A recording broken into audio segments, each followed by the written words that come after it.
President Joe Biden won in a historical election against former President Donald Trump. And it's been approximately 43 days since this win, and social media doesn't seem to be talking about what he's been doing. So, on today, on the fourth episode of Arnie News, let's dive deep into Biden's presidency and what he's been doing in terms of foreign policy.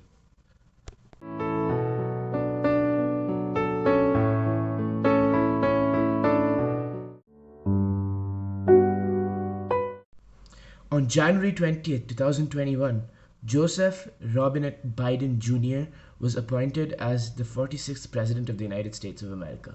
Along with him, the first African American, the first Asian American, and first woman Vice President of America, Kamala Harris, was also inaugurated. Biden had a lot to do when he entered the country, as he entered a country which was in turmoil. It was in the middle of the biggest disease outbreak in over a century and the resultant economic crisis that came from it.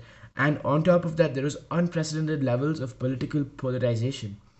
But his handling of domestic affairs and the pandemic, we still haven't seen the long term effects of that. So I can't really analyze that or make commentary on that. But his foreign policy has had, if not an effect, he has done a lot in the space of foreign policy. So, on today's episode, let's try to dive deep into what he's done on that front. Now, let's try to see what President Biden did in terms of foreign affairs. So, to start with, he appointed African American retired Army General Lloyd Austin as the Secretary of Defense. General Austin has ensured that the Department of Defense will focus on distributing vaccines to all Americans and to all deployed troops as their top priority. On February 10, 2021, President Biden set up a China task force that will ensure that it can assess the policies, programs, and processes that China is using right now.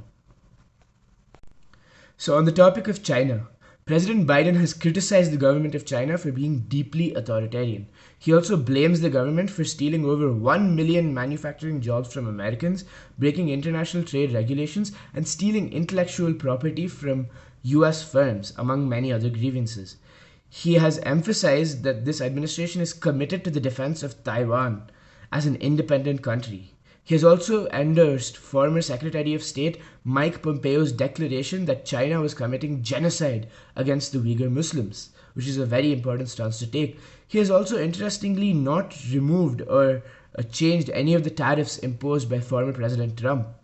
He has also rejected China's claims on many territories in the South China Sea, which they claim they have historical rights to, but all third party analysis shows that these rights are invalid and they don't have any claim in this region.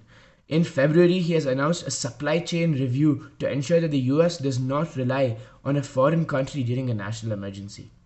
So, this is very important in his steps towards China because he was actually believed to not have a strong stance on China during the election, but he has shown that he is not taking China as a joke and he is seriously moving towards assessing them as a threat to the world peace.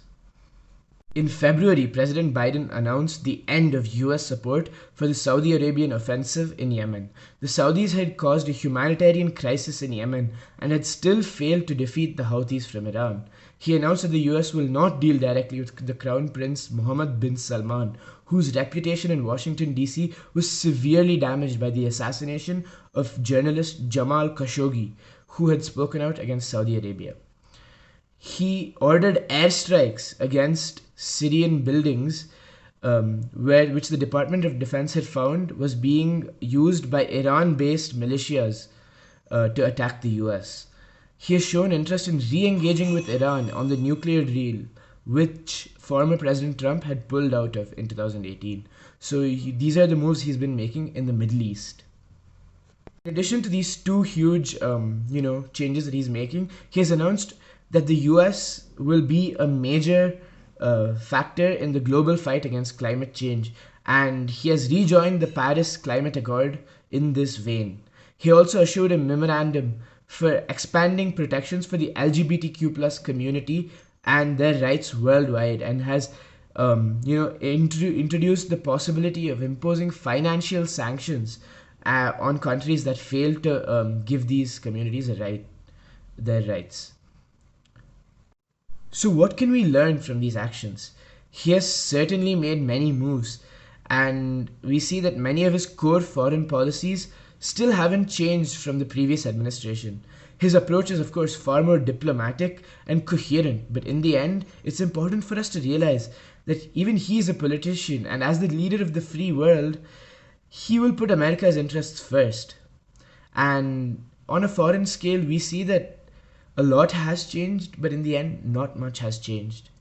Thank you for watching Arnie News.